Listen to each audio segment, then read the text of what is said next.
សួស្តីបងប្អូនទាំងអស់គ្នានៅក្នុងវីដេអូនេះគឺខ្ញុំនឹងពន្យល់លម្អិតបងប្អូនពី ICT Core Concept ដែល concept ទាំងអស់នេះគឺបងប្អូនត្រូវតែចេះប្រសិនបើបងប្អូនចង់ប្រើ ICT model អញ្ចឹង ICT Concept ដែលខ្ញុំនឹងលើកយកមកបង្រៀនបងប្អូនគឺមាន13ចំណុចដែលវាមានដូចជា Breakup Structure, Market Structure Shift, Fair Value Gap, BPR, Liquidity,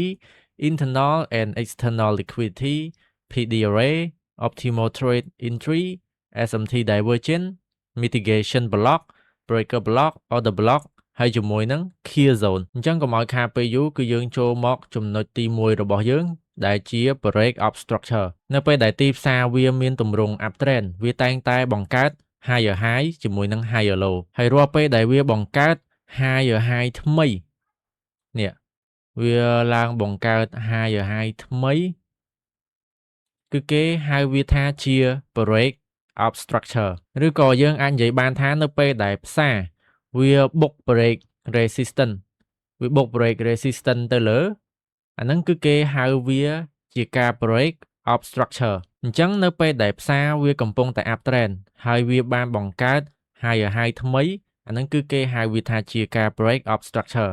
ឬក៏មួយទៀតនៅពេលដែលផ្សារវាបានបុក break resistance នៅ uptrend គឺគេហៅវាថាជាការ break up structure ផ្ទុយមកវិញប្រសិនបើផ្សារវាមានទម្រង់ downtrend ហើយវាធ្លាក់មកបង្កើត lower low ថ្មីនេះវាបានបង្កើត lower low អាហ្នឹងគឺគេហៅវាថាជាការ break up structure ឬក៏មួយទៀតនៅពេលដែលវា break support មកក្រោមនេះគឺជា support ប្រសិនបើវា break support មកក្រោមខ្លាំង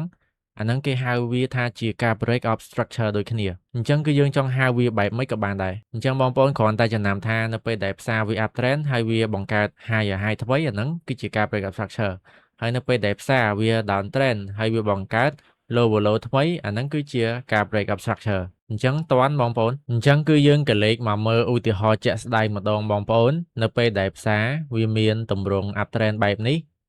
វាតែងតែបង្កើត high high ថ្មីបងប្អូនឃើញអត់វាតែងតែបុកឡើងទៅលើបង្កើត higher high ថ្មីហើយនៅពេលដែលវា break higher high ទៅលើបែបហ្នឹងគឺគេហៅវាជាការ break up structure ហើយបងប្អូនមើលទីផ្សារនៅតំបន់នេះមកគឺវាកំពុងតែ downtrend អញ្ចឹងនៅពេលដែលទីផ្សារវាកំពុងតែ downtrend វាតែងតែបង្កើត lower high ជាមួយនឹង lower low អញ្ចឹងនៅពេលដែលវាបង្កើត lower low ថ្មី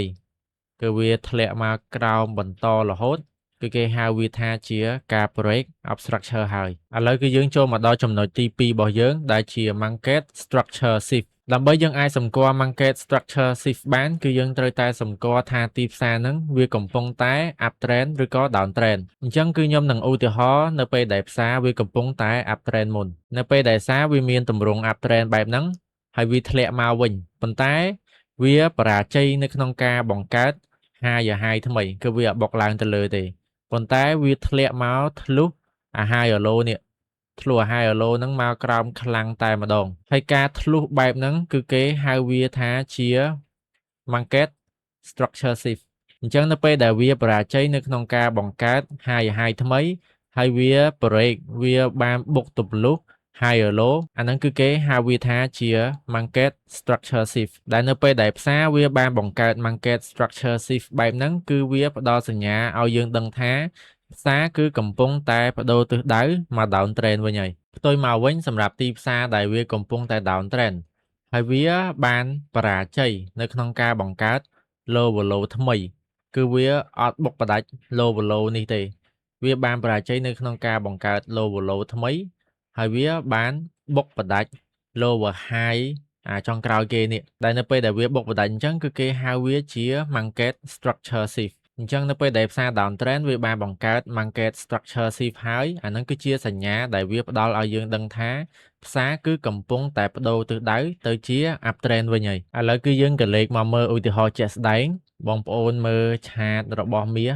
នៅតំបន់នេះមកតាំងពីក្រោមនេះរហូតមកដល់លើនេះគឺយើងឃើញថាផ្សារវាមានទម្រង់ uptrend អញ្ចឹងបងប្អូនក៏លេខមកមើលទីផ្សារនៅកន្លែងនេះយើងឃើញថានៅតំបន់នេះគឺវាបានបុក break up structure ឡើងទៅលើប៉ុន្តែនៅពេលដែលវាធ្លាក់មកវិញគឺវាអត់បាន break up structure ទៅលើបន្តទៀតទេគឺវា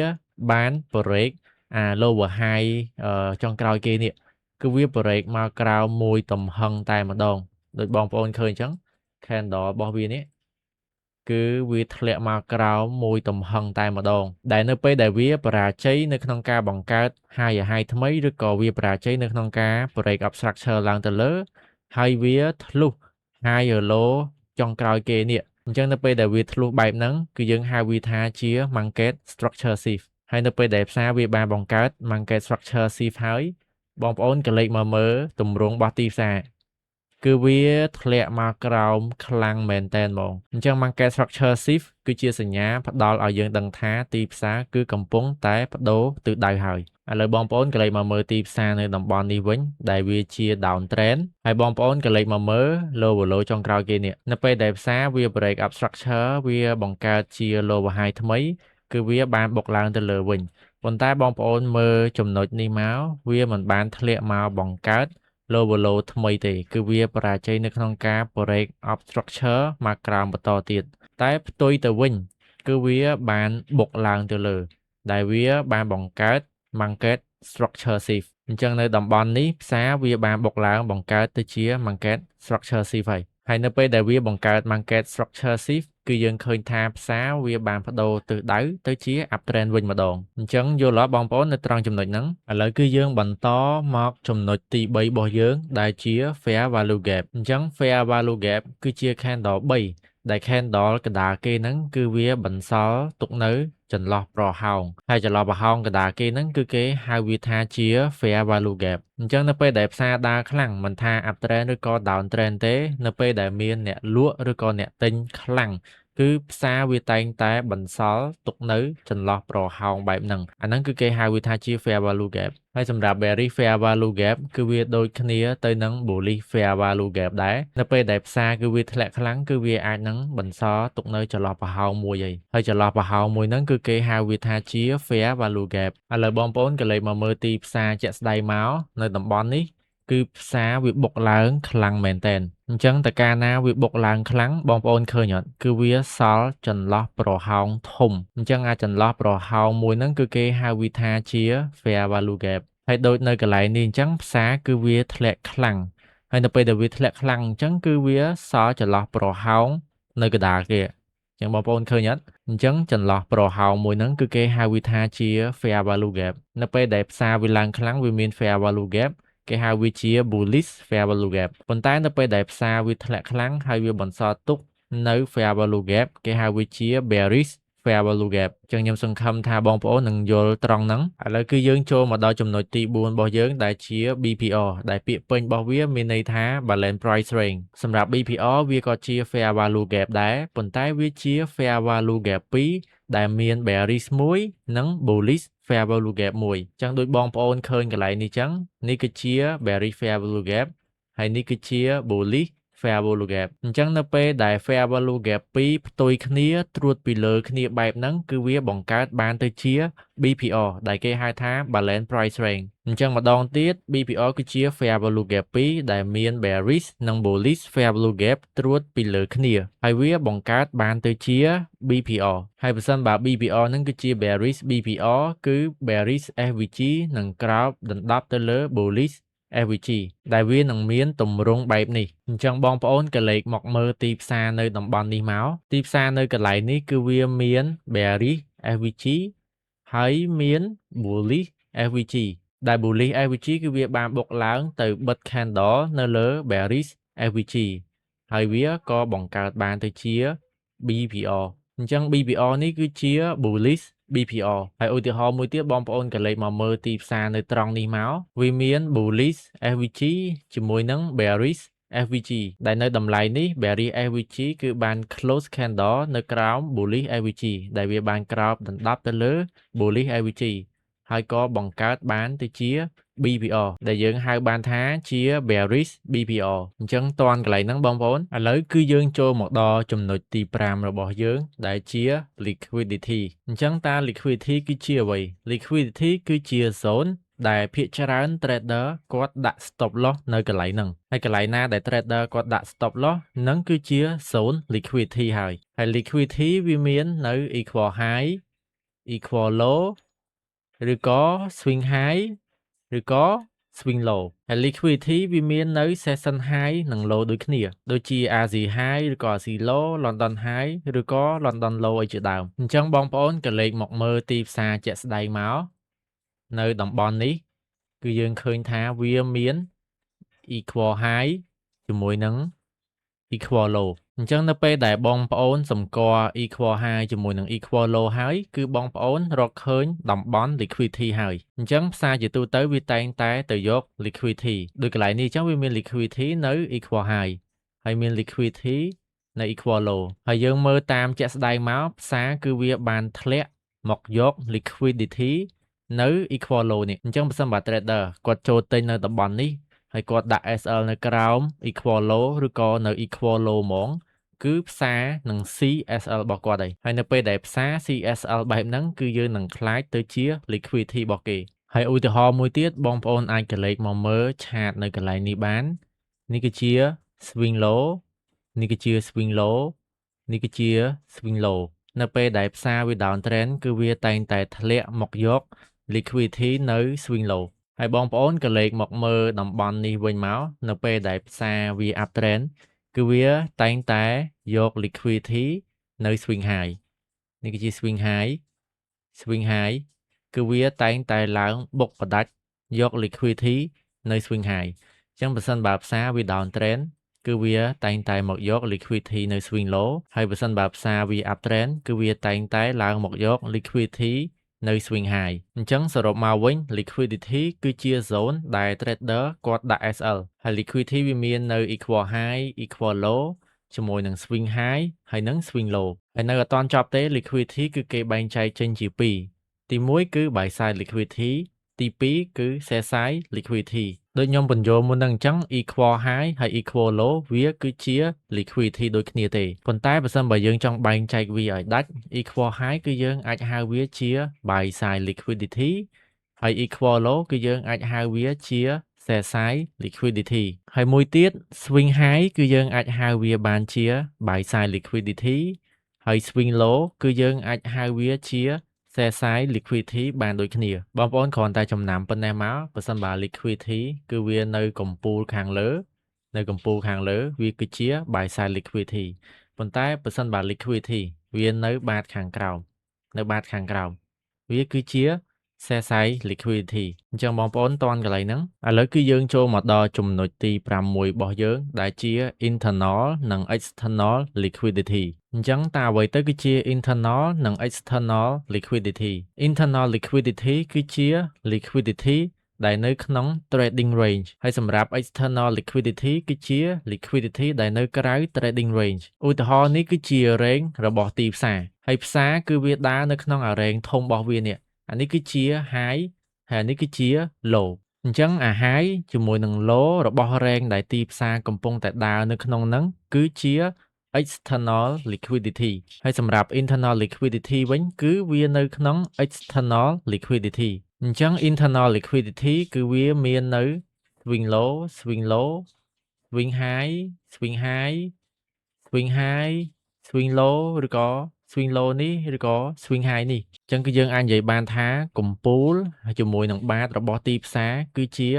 external liquidity គឺជា liquidity ក្រៅទីផ្សារហើយសម្រាប់ internal liquidity គឺវាជា liquidity ដែលនៅក្នុង external liquidity អញ្ចឹងបងប្អូនក៏លេខមកមើលឧទាហរណ៍ជាក់ស្ដែងមកនេះគឺជា time frame daily អញ្ចឹងដើម្បីងាយស្រួលនៅក្នុងការរក external ជាមួយនឹង internal liquidity បងប្អូន mark out high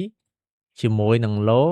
របស់ daily candle រួចហើយបងប្អូនទម្លាក់មក time frame 15នាទីមកបងប្អូនគឺនឹងឃើញ range របស់ទីផ្សារហើយអញ្ចឹងកំពូលជាមួយនឹងបាតរបស់ daily candle វាគឺជា external liquidity ហើយសម្រាប់ swing low នេះវាគឺជា internal liquidity ដែលជា liquidity នៅក្នុង external អញ្ចឹងខ្ញុំសង្ឃឹមថាបងប្អូននឹងយល់ត្រង់ហ្នឹងឥឡូវគឺយើងចូលមកដល់ចំណុចទី7របស់យើងដែលជា PD array PD array ពាក្យពេញរបស់វាមានន័យថា premium និង discount array ហើយគេប្រើ PD array ដើម្បីរកកន្លែងចូលផ្សារដែលល្អឬក៏កន្លែងដែលចាក់ចេញពីផ្សារដែលល្អអញ្ចឹងសូមបងប្អូនក៏លេខមកមើលឧទាហរណ៍នៅកន្លែងនេះមកនេះគឺជា structure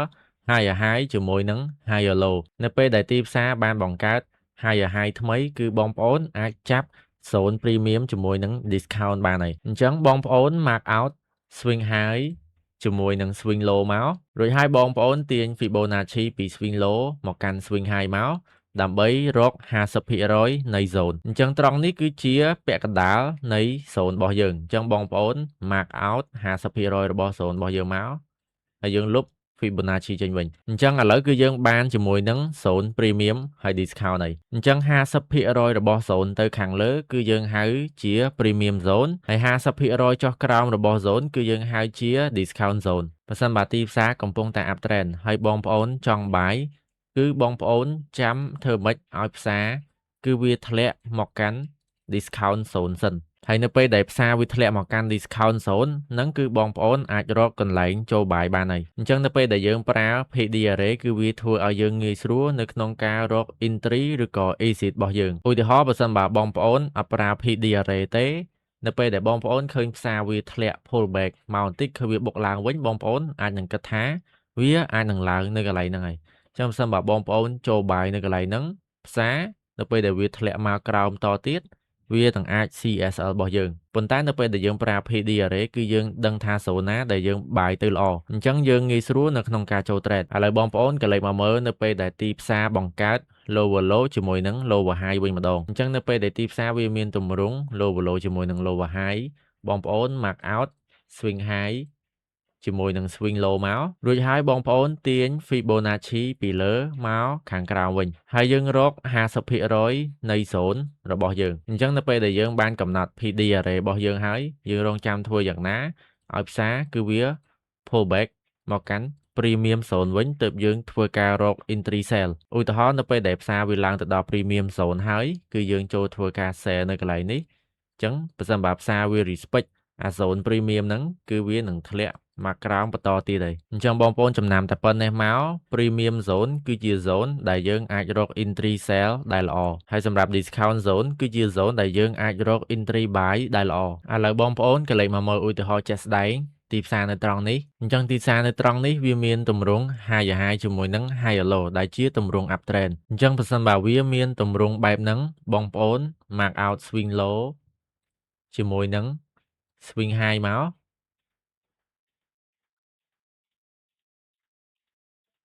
រួចហើយបងប្អូនទាញ Fibonacci ពី swing low ទៅកាន់ swing high ដើម្បីយើង mark out 50% នៃ zone របស់យើងហើយនៅពេលដែលវាបានធ្លាក់ចូលមកកាន់ discount zone គឺវាបាន break up structure ទៅលើខ្លាំងមែនតើអញ្ចឹងបើសិនបើបងប្អូន set up buy នៅក្នុង discount zone នេះគឺបងប្អូននឹងទទួលបានចំណេញហើយអញ្ចឹងបងប្អូនក៏លេខមកមើលឧទាហរណ៍មួយទៀតមកមុនហ្នឹងគឺយើងចាប់ swing low ហើយនឹង swing high នៅត្រង់នេះប៉ុន្តែនៅពេលដែលវាបង្កើត structure ថ្មីវា break up structure ទៅលើថ្មីគឺយើងចាប់ swing low នៅត្រង់នេះ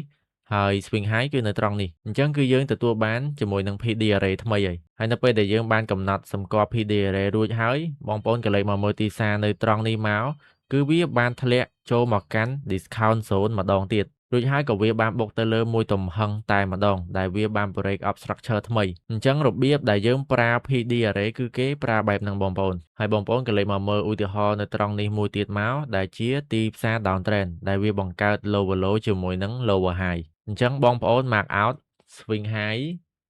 ជាមួយនឹង swing low មកហើយយើងទាញ Fibonacci ពី swing high មកកាន់ swing low ហើយយើង mark out 50% នៃ zone អញ្ចឹងបងប្អូនក៏លេខមកមើលទីផ្សារនៅត្រង់នេះមកនៅពេលដែលវាបានឡើងទៅកាន់ premium zone វិញគឺវាបានធ្លាក់មកក្រោមខ្លាំងមែនតើអញ្ចឹងបើសិនបើបងប្អូនចូល sell នៅ premium zone បងប្អូននឹងទទួលបានផលចំណេញហើយអញ្ចឹងបងប្អូនក៏លេខមកមើលឧទាហរណ៍ premium និង discount zone នៅតំបន់នេះមួយទៀតអញ្ចឹងគឺយើងបាន mark out swing high ជាមួយនឹង swing low របស់ structure រួចហើយនៅត្រង់នេះបងប្អូនឃើញអត់ទីផ្សារគឺវាបានឡើងមកកាន់ premium zone អញ្ចឹងបើសិនបើបងប្អូន set up share នៅកន្លែងហ្នឹងគឺបងប្អូននឹងចំណេញមួយតង់ទៀតហើយអញ្ចឹងការប្រើប្រាស់ PD array គឺពិតជាល្អមែនទែនវាអាចឲ្យយើងសម្គាល់ថា zone ណាដែលយើងគួរ sell 0ណាដែលយើងគួរបាយឥឡូវគឺយើងចូលមកដល់ចំណុចទី8របស់យើងដែលជា optimal trade entry optimal trade entry គឺយើងប្រើសម្រាប់ជា entry confirmation អញ្ចឹងមុនហ្នឹង PD array គឺយើងប្រើវាសម្រាប់រក0ដែលបាយនិង sell ល្អហើយសម្រាប់ optimal trade entry នេះគឺយើងប្រើវាជា entry confirmation ថាពេលណាដែលយើងគួរចូល sell និងចូល buy អញ្ចឹងបើសិនបើផ្សារវាកំពុងតែ uptrend ហើយនៅពេលដែលវា pull back មកវិញបងប្អូនប្រកាសជាមិនដឹងថាពេលណាដែលត្រូវចូលផ្សារឲ្យល្អទេយើងចូលលឿនពេកវាអាចនឹង CSL យើងចូលយឺតពេកផ្សារអាចនឹងរត់ចោលយើងទៀតអញ្ចឹងនៅត្រង់ចំណុចហ្នឹងហើយទើបយើងត្រូវប្រើ optimal trade entry អញ្ចឹងដើម្បីប្រើ optimal trade entry បងប្អូនទាញ Fibonacci ពី swing low ទៅកាន់ swing high មករួចហើយបងប្អូន mark out 0 ពី 0.6 ដល់ 0.7 អញ្ចឹង 0.6 ដល់ 0.7 នេះគឺជា 0 ដែលយើងត្រូវ entry នៅពេលដែលផ្សារវាបានធ្លាក់មកកាន់ 0 optimal trade entry វាអាចនឹងបុកឡើងទៅខាងលើតទៀតហើយនៅពេលដែលផ្សារ down trend វិញបងប្អូនទាញ Fibonacci ពី swing high មកកាន់ swing low មករួចហើយបងប្អូន mark out ពី 0.6 ទៅកាន់ 0.7 អញ្ចឹង zone នេះគឺជា zone optimal trade entry ដែលវាល្អសម្រាប់ការចូលផ្សាររបស់យើងអញ្ចឹងនៅពេលដែលផ្សារវា pull back មកលើវិញវាអាចនឹងជាប់នៅ zone ម្ដុំហ្នឹងហើយវានឹងធ្វើការបន្តធ្លាក់មកខាងក្រោមបន្តទៀតអញ្ចឹងបងប្អូនក៏លេខមកមើលឧទាហរណ៍ជាក់ស្ដែងនៅត្រង់ចំណុចនេះមកនេះគឺជាផ្សារ uptrend អញ្ចឹងគឺយើង mark out swing low ទៅកាន់ swing high មករួចហើយគឺយើងទាញ Fibonacci ពី swing low ទៅកាន់ swing high ហើយបងប្អូន mark out 0 0.6 មកដល់ 0.7 មកអញ្ចឹងដូចបងប្អូនបានឃើញនៅត្រង់នេះអញ្ចឹងនៅពេលដែលវាធ្លាក់ចូលមកកាន់ optimal trade entry គឺវាបានបុកឡើងទៅលើខ្លាំងមែនតើបង្កើត break up structure ថ្មីហើយបងប្អូនក៏លេខមកមើលឧទាហរណ៍មួយទៀតមកយើងទាញ Fibonacci ពី swing low ទៅកាន់ swing high រួចហើយបងប្អូន mark out 0 0.6 មកដល់ 0.7 អញ្ចឹងដូចបងប្អូនបានឃើញជាក់ស្ដែងអញ្ចឹងនៅពេលដែលផ្សារវាធ្លាក់មកកាន់ optimal trade entry គឺវាបានបុកឡើងទៅលើបន្តទៀតអញ្ចឹងបើសិនបើបងប្អូនចូលផ្សារនៅ optimal trade entry បងប្អូននឹងទទួលបានផលចំណេញហើយបងប្អូនក៏លេខមកមើលឧទាហរណ៍នៅត្រង់នេះមួយទៀតមកដែលជាទីផ្សារ down trend ហើយយើងទាញ Fibonacci ពី swing high មកកាន់ swing low អញ្ចឹងដូចបងប្អូនបានឃើញអញ្ចឹងនៅពេលដែលវាឡើងទៅដល់ optimal trade entry គឺវាបានធ្លាក់មកក្រោមមួយទំហឹងតែម្ដងអញ្ចឹងការប្រើ optimal trade entry គឺយើងប្រើវាសម្រាប់ entry confirmation ថាពេលណាដែលយើងគួរចូល sell ពេលណាដែលយើងគួរចូល buy ហើយខ្ញុំសង្ឃឹមថាបងប្អូននឹងយល់នៅត្រង់ចំណុចហ្នឹងឥឡូវគឺយើងចូលមកដល់ចំណុចទី9របស់យើងដែលជា SMT Divergence SMT ពាក្យពេញរបស់វាមានន័យថា Smart Money Technique ហើយគេប្រើ SMT Divergence ដើម្បីសម្គាល់ថាទីផ្សារហ្នឹងកំពុងតែប្ដូរទិសដៅពី uptrend ទៅ downtrend ឬក៏ពី downtrend ទៅ uptrend អញ្ចឹងដើម្បីអាចសម្គាល់ SMT Divergence បានគឺគេមើលទៅលើ pair 2ដែលជា correlated pair អញ្ចឹងបើសិនបើបងប្អូន trade gold គឺបងប្អូនត្រូវមើលទៅលើ silver ដែរដោយសារតែ gold ហើយនិង silver គឺជា correlated pair នឹងគ្នាហើយ correlated pair ហ្នឹងមានន័យថា pair ទាំងពីរហ្នឹងគឺវាដើរដូចគ្នាហើយ correlated pair មានន័យថា pair ពីរហ្នឹងគឺវាដើរដូចគ្នាបើសិនបើ gold គឺ uptrend silver ក៏វា uptrend ដូចគ្នាបើសិនបើ gold downtrend silver ក៏វា downtrend ដូចគ្នាបើសិនបើ gold បង្កើត structure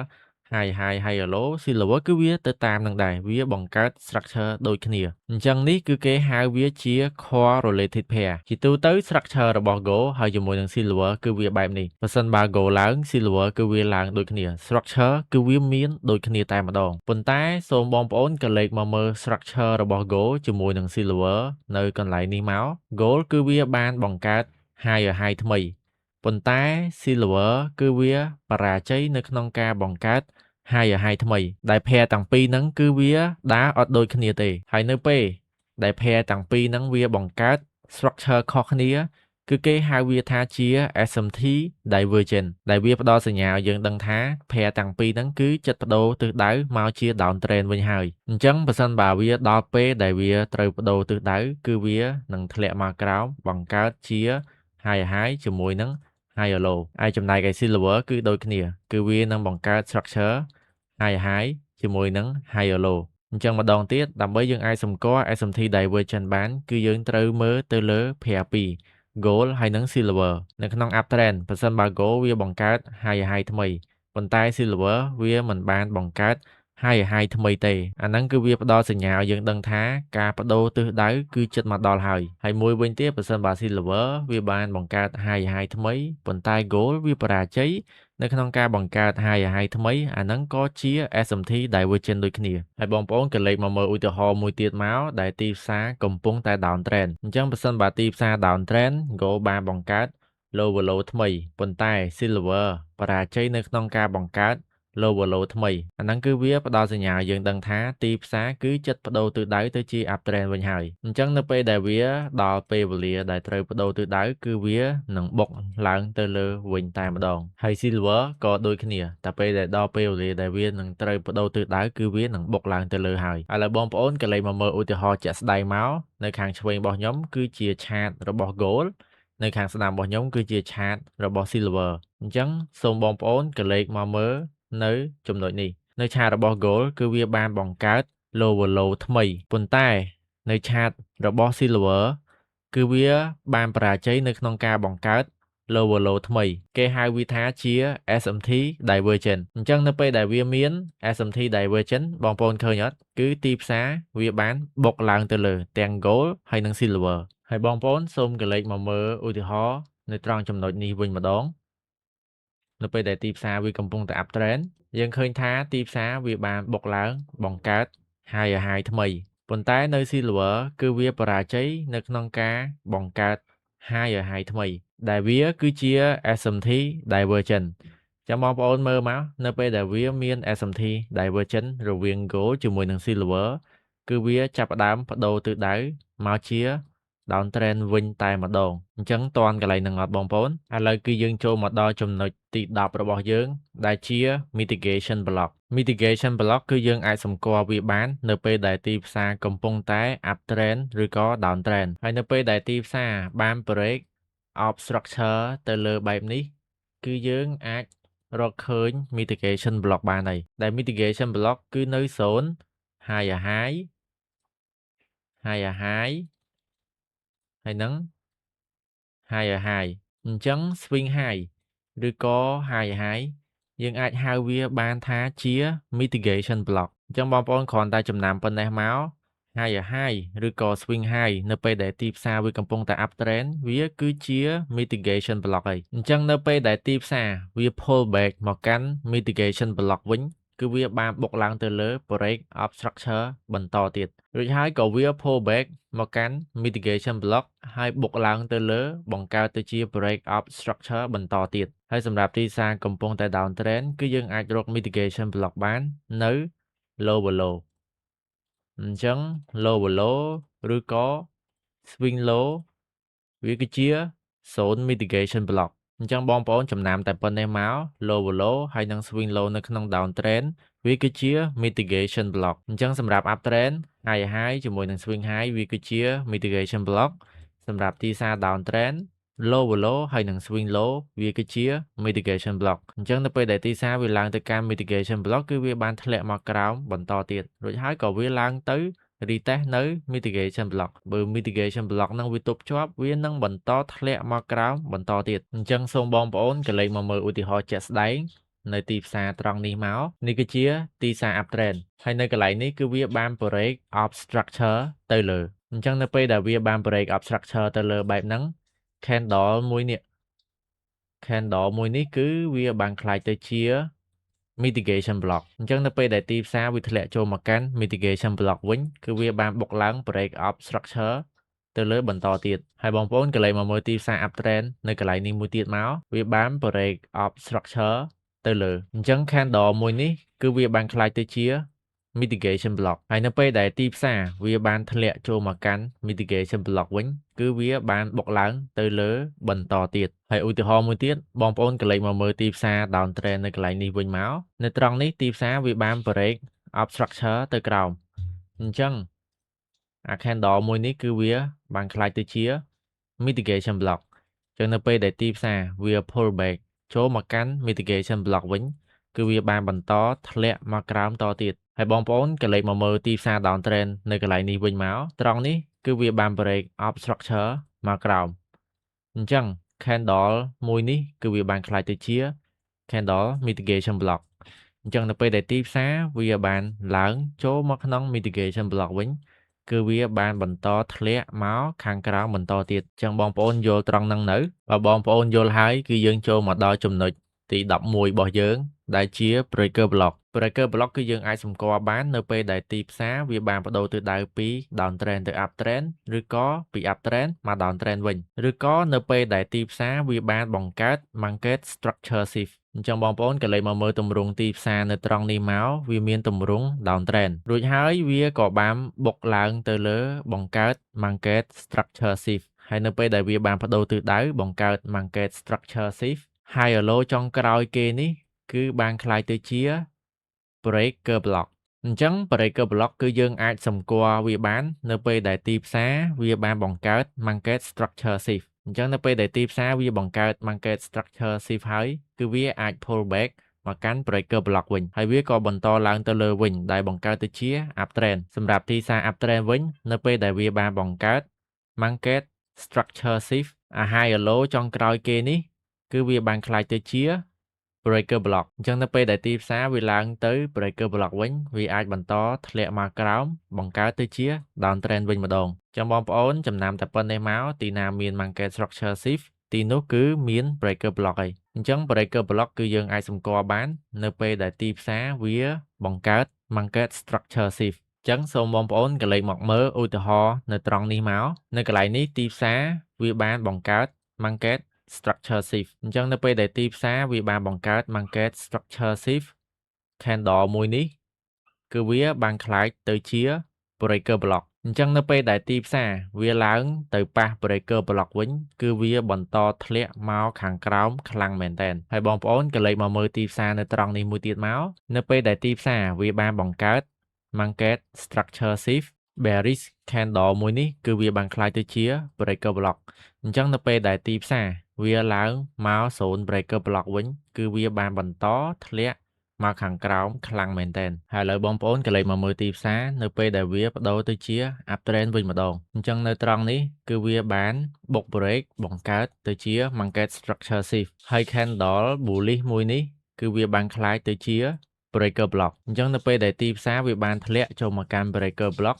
គឺវាបានបុកឡើងទៅលើវិញតែម្ដងហើយបងប្អូនក៏លេខមកមើលទីផ្សារនៅត្រង់ចំណុចនេះមួយទៀតមកវាបានបង្កើត market structure shift ហើយ bullish candle មួយនេះគឺវាបានក្លាយទៅជា breaker block អញ្ចឹងនៅពេលដែលទីផ្សារវាបានមក retest breaker block វិញគឺវាបានបុកឡើងទៅលើវិញតែម្ដងអញ្ចឹងបងប្អូនតន់កន្លែងហ្នឹងឥឡូវគឺយើងចូលមកដល់ចំណុចទី12របស់យើងដែលជា order block អញ្ចឹងតើ order block គឺជាអ្វី order block គឺជា bearish ឬក៏ bullish candle ចុងក្រោយគេមុនពេលដែលទីផ្សារវាបានឡើងខ្លាំងឬក៏ចុះខ្លាំងដែលគេជឿជាក់ថាសូនហ្នឹងមានស្ថាប័នធំបានចូលលក់ឬក៏ចូលទិញអញ្ចឹងបងប្អូនក៏លេខមកមើលឧទាហរណ៍នៅត្រង់នេះមកទីផ្សារគឺវាមានទម្រង់ uptrend ហើយបងប្អូនក៏លេខមកមើលទីផ្សារនៅត្រង់នេះគឺវាឡើងចុះដើរយឺតទេប៉ុន្តែនៅ candle នេះវិញគឺវាស្រាប់តែបុកឡើងទៅលើខ្លាំងតែម្ដងអញ្ចឹងនៅពេលដែលមាន candle បុកឡើងទៅលើខ្លាំងបែបហ្នឹងអាโซนមួយនេះគឺវាខ្លាចទៅជា zone order block ដូចខ្ញុំប្រាប់បងប្អូនមុននឹងអញ្ចឹង order block វាគឺជា candle bullish ឬក៏ bearish ចុងក្រោយគេមុនពេលដែលទីផ្សារគឺវាឡើងខ្លាំងឬក៏ចុះខ្លាំងអញ្ចឹងនៅតំបន់នេះវាគឺជា swing low ចុងក្រោយគេមុនពេលដែលទីផ្សារគឺវាបុកឡើងទៅលើខ្លាំងអញ្ចឹងតំបន់ហ្នឹងគឺវាបានខ្លាយទៅជា order block បើសិនបើទីផ្សារឡើងបែបហ្នឹងគឺគេហៅវាជា bullish order block ឥឡូវបងប្អូនក៏លេខមកមើលឧទាហរណ៍មួយទៀតវិញនៅពេលដែលទីផ្សារវាកំពុងតែ downtrend អញ្ចឹងបងប្អូនមកមើលទីផ្សារនៅត្រង់នេះគឺវាឡើងចុះ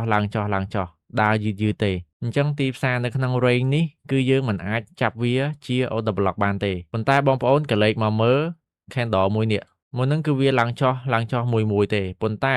មកដល់ candle នេះគឺវាស្រាប់តែធ្លាក់មួយទំហឹងតែម្ដងអញ្ចឹងអា swing high ចុងក្រោយគេនេះវាបានคล้ายទៅជា zone order block នៅពេលដែលផ្សារវាធ្លាក់ខ្លាំងបែបហ្នឹង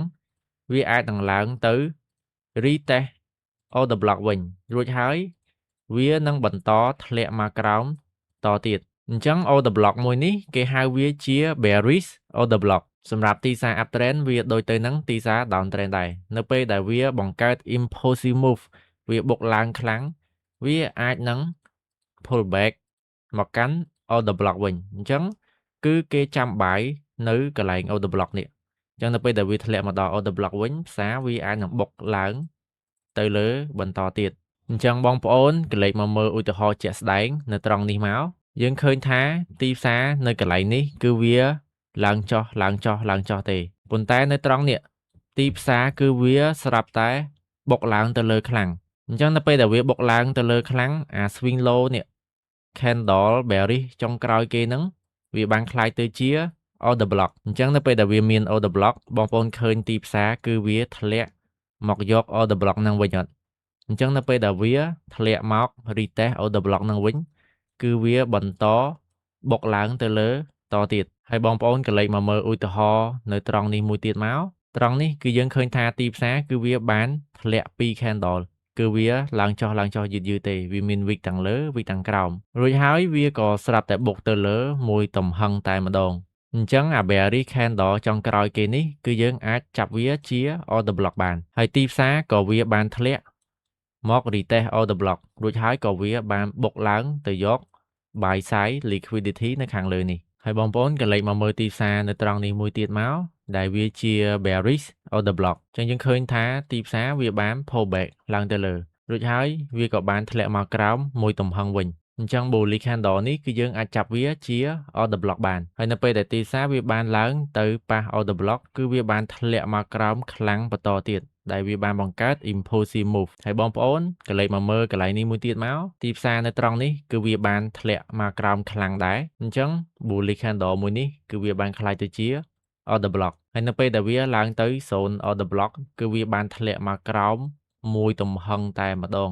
ដែលវាបង្កើតទៅជា impulsive move អញ្ចឹងចំណុច order block របស់យើងគឺមានតែប៉ុណ្្នឹងទេបងប្អូនសង្ឃឹមថាបងប្អូននឹងយល់ឥឡូវគឺយើងចូលមកដល់ចំណុចចុងក្រោយគេដែលជា clear zone អញ្ចឹង clear zone គឺជាម៉ោងដែលមាន liquidity ច្រើនដែលស្ថាប័នធំគេចូល trade អញ្ចឹង clear zone គឺមាន3ទី1 Asia clear zone ទី2 London clear zone ហើយទី3គឺ New York clear zone អញ្ចឹងសម្រាប់ Asia clear zone ម៉ោងដែលមានស្ថាប័នធំគេ trade មាន liquidity ច្រើនគឺចាប់ពីម៉ោង7ព្រឹករហូតដល់ម៉ោង9ព្រឹកសម្រាប់ម៉ោង London Clear Zone វិញគឺចាប់ផ្ដើមពីម៉ោង1ថ្ងៃរហូតដល់4ល្ងាចចំណែកឯ New York Clear Zone វិញគឺចាប់ផ្ដើមពី7យប់រហូតដល់ម៉ោង10យប់អញ្ចឹងសម្រាប់ ICT Trader ភាគច្រើនគឺពួកគាត់ trade តែនៅក្នុងម៉ោង Clear Zone ទេដោយសារតែម៉ោង Clear Zone ទីផ្សារវាដើរលឿនអញ្ចឹងគឺងាយស្រួលនៅក្នុងការរក setup អញ្ចឹងបើសិនបើបងប្អូន trade ម៉ោង New York បងប្អូនគួរតែរក setup ពីចន្លោះម៉ោង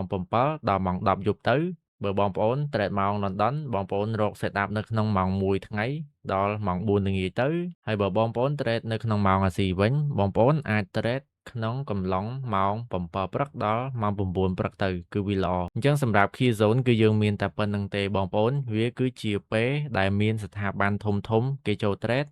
មាន liquidity ច្រើនអញ្ចឹងធ្វើឲ្យចលនារបស់ទីផ្សារហ្នឹងគឺវាដើរខ្លាំងហើយនៅពេលដែលទីផ្សារវាដើរខ្លាំងយើងក៏ងាយស្រួលនៅក្នុងការរក setup ដែរអញ្ចឹងមេរៀនរបស់យើងតាក់ទងទៅនឹង ICT concept គឺមកដល់ទីបញ្ចប់ហើយបងប្អូនខ្ញុំសង្ឃឹមថាបងប្អូននឹងបានយល់នៅអ្វីដែលខ្ញុំបង្រៀនហើយនៅវីដេអូក្រោយគឺខ្ញុំនឹងបង្រៀនបងប្អូនពី ICT Entry Model វិញម្ដងអញ្ចឹងអរគុណច្រើនបងប្អូនសម្រាប់ការទស្សនាយើងជួបគ្នានៅវីដេអូក្រោយទៀត